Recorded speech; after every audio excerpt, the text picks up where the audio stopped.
What's up, y'all? Welcome back to my channel. So we're back with another look in the Pride season. Look at that. And this look, when I originally did it, I wasn't planning on this being a Pride look, but we're gonna call it the Pride look just because, I've been trying to post every single day, or not even every single day, but I've been trying to post as many Pride looks as possible this month. So we just gotta include her. But anyways, I basically primed my face, and I'm going in with this color fix from Nestamine's Beauty.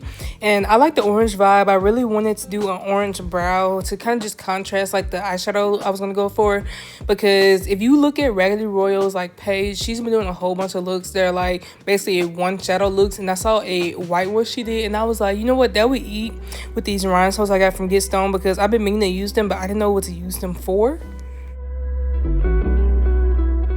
So to clean up my brow, I use this Milk Makeup like concealer, and I don't always go for this concealer, but I've been wanting to use it more. And plus, I just got some stuff from Milk Makeup, so I'm gonna do a haul soon. So that should be up sometimes this month, hopefully. But as you can tell, I'm using this brush that I feel like looks way too big for this area, and it's Slick Was, but like this is at the point where like most of my like makeup brushes were dirty and I need to wash them. So yeah, that's why you see me using random brushes that I wouldn't necessarily use for like certain like parts of my makeup routine, but we didn't make shit work.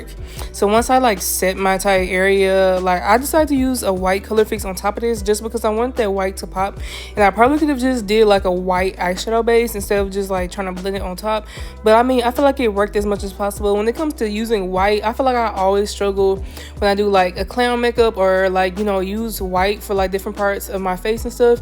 I don't know, like it's just one of them pigments. I'm just like, girl, like you be doing too much. Like, and to actually like make the like white look like popping and stuff, I end up going with a loose pigment from Jellybean Cosmetics. This is the Casper Neon Prismatic pigment, and I use this instead of like an actual like pressed eyeshadow, just because I want to try and see if I can get this white to be as pigmented as possible, because sometimes when it comes to white, making it look opaque, sometimes it takes a lot of work and effort. So I was trying to do whatever I felt like would be like the easiest way for me to layer this white, so that's why I use this pigment.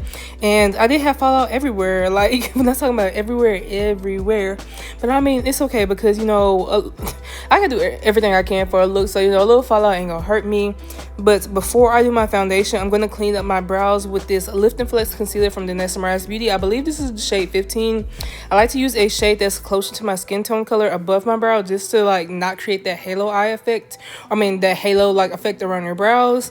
And then before I do my foundation, I am going to line my top lash line. I always line my top lash line just to make sure that my like natural lashes blend in well with the fake lashes I'll put on a little bit later on.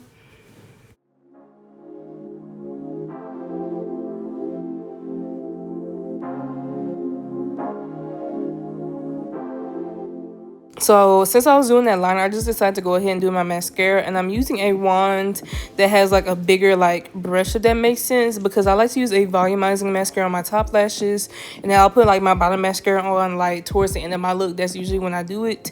That way I don't smudge it or mess it up. And once I made sure that my lashes were coated well, I'm going in with this foundation from One Size. The reason why I use this brush is because, once again, this is one of the only brushes I had clean. I mean, I feel like this isn't a bad brush for doing foundation. Like, it's actually probably the best use of this brush for me, because I was going to originally use it to basically set my face, but I wish it would be a little bit fluffier. I feel like that would be easier for me to set my face. That's why I just use it for foundation majority of the time. But yes, we're going to try and make sure my base is as even as possible. And then once I'm done blending out that foundation, I always go into my concealer, and I'm going to be using the same concealer I used to basically make my eyeshadow base before I added that white on there. So just make sure like the size of my face especially are blended well, so it's not like a stark difference.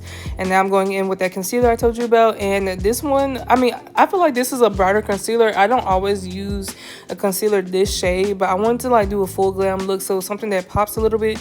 So I made sure I highlight all the areas of my face that I normally do and go underneath my jawline and whatnot, using that same brush that I used earlier for my eyeshadow base. And I'm trying to be careful around the white eyeshadow, because I do want to blend more white eyeshadow underneath my eyes, but I don't want to like cover up the eyeshadow like towards the end of my eye too much, because I know I'm gonna have to blend it later on. So I'm just trying to be careful under there, and I don't like take my concealer all the way up underneath my eye, just because one, I like to be careful, and this brush is way too big to go close to my eye because I probably would have poked myself in my face. And just to make sure that like the edges between the concealer and foundation are blended well, I went back in with my foundation brush just to blend it. And now I'm going in with this bronzer stick from ColourPop. It's basically like a stick bronzer cream. I use this whenever I don't like feel like getting out a like brush to like take out the bronzer, like because I usually use a cream bronzer that's like in a little like palette that you have to like use a brush to put it on and then blend it out. But I was like, you know what, I'm just gonna use this because I try to switch out the bronzers I use. And then I'm setting my face. Well, first I forgot to blend out my nose. That's why you saw me make that face, because I was like, girl, you didn't even blend out your contour, so go ahead and do that before I set my face. But I'm using that same powder I used earlier. I'm just gonna highlight, or I'm basically gonna set the face in areas where I highlighted earlier.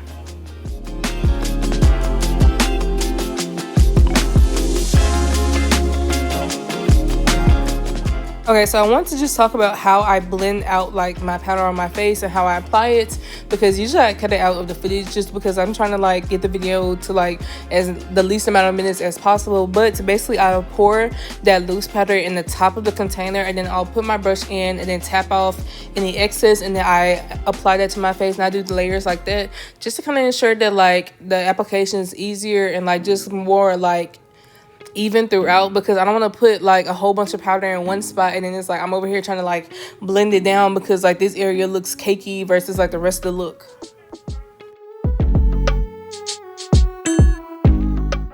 Okay, so now that my base is done, I'm going in with that color fix from Next Mars Beauty just so I can like layer on the pigment a little bit better underneath my eye. So I'm just using a smaller brush to blend it out, and then I'm going to take that white pigment again from Jelly Cosmetics Casper, and I'm just trying to use a smaller brush to apply it. That way it doesn't get too like messy. But you know, I tried my hardest, but you know, I kept layering and layering and layering. And then I went in with this blush from About Face. She's okay. I feel like this blush is definitely not as pigmented as the other blushes I use, which I mean, some people like to build up their blushes, but this is not a blush that I would normally go for. And then I feel like the color, I feel like the payoff is okay, but I feel like it's not the right tone necessarily for like my skin tone, which I hate. But you know, I use it because I bought it out of a like kit, so you know, we're gonna put her to good use, or we're gonna at least try to. And then I'm going on top with this blush palette from Juvia's Place, and I'm using that lighter pink shade. And then now after I sprayed my face, I'm going in with this One Size Point Made liner in Bodacious Black because I like to tight line, and I decided to use the smaller brush, or I decided to use that eyeliner just because I wanted to be a little bit more precise with this look since we're using white. And to make that white a little bit more vibrant, I did go back in with a white, like an actual like white powder.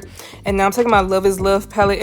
I was vibing, I'm not gonna lie to you, but I basically like applied that highlighter. It's like a whitish shade. It has like a purple reflex, which I absolutely love. One of my favorite like highlighters, definitely. And then I'm going in with the REM Beauty lengthening mascara on my bottom lashes to basically make them look a little bit longer. And I like that this brush is smaller at the front, that way it's easy for me to apply.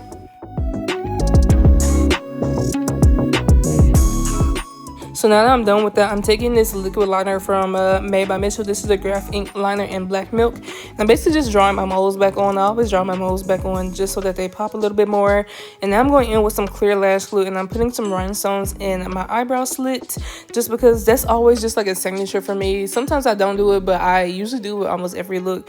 And I just feel like it just brings it all together. And then now that that is done, here's what my face looks like. And we're going to go in with the fun part of this look. These are basically rhinestones. They're like Y2K inspired, but they're pearls, and I got these from Get Stone like forever ago, and I've used them here and there, but I was like, you know what, I really want to do like one of those like scattered rhinestone placements like all over my eye area. So that's what I kind of did with this. I was gonna put like a shimmer down on my eye area, but I was like, the matte with like these like shiny pearls would be so freaking cute.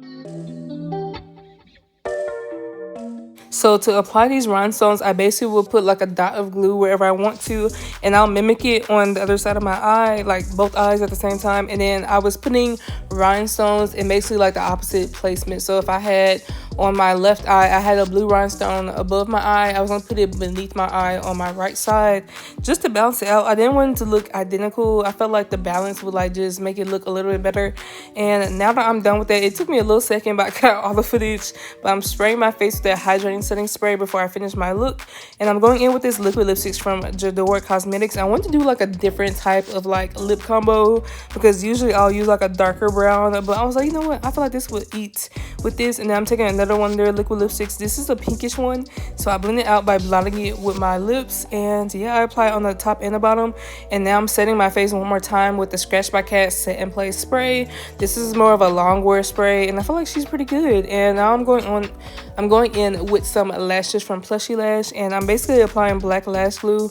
So while that dries, I'm taking a lip gloss from About Face. I love their lip glosses. They're really pigmented, especially if you do like a layer underneath it with like liquid lipsticks. This is just like my technique. I always do this. Like, I don't know, I feel like it just also helps with like the longevity of the lip combo. And I'm going in with a pink gloss from J'adore Cosmetics. And now that I'm done with my lip combo, I'm gonna go ahead and put my lashes on. So I tilt that mirror underneath my face. That way it's a little bit easier for me to see if my like fake lashes are actually like on my lash line. And then I'll press it down for a little bit just to make sure that it's stuck in that spot. And yeah, I could have a lot of footage of me putting on my lashes because I feel like it's unnecessary to see me struggle for so long. But yes, we love the look. I love y'all so much, and I will definitely talk to y'all later. Bye.